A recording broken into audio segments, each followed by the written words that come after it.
Hi Leute, hier ist wieder euer Pyro-Fan-Tee. Heute mal keine Vorstellung von einem Feuerwerkskörper, sondern mal ein bisschen Equipment. Ich habe mir so eine Videolampe gebaut, nach verschiedenen Anleitungen.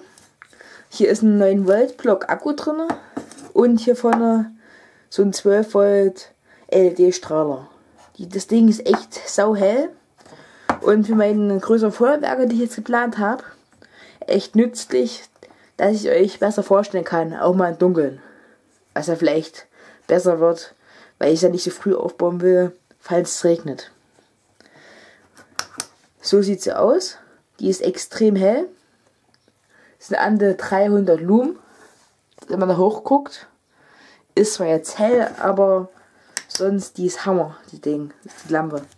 Wenn ihr davon ein Video wollt, wie ich die gebaut habe, schreibt es in die Kommentare.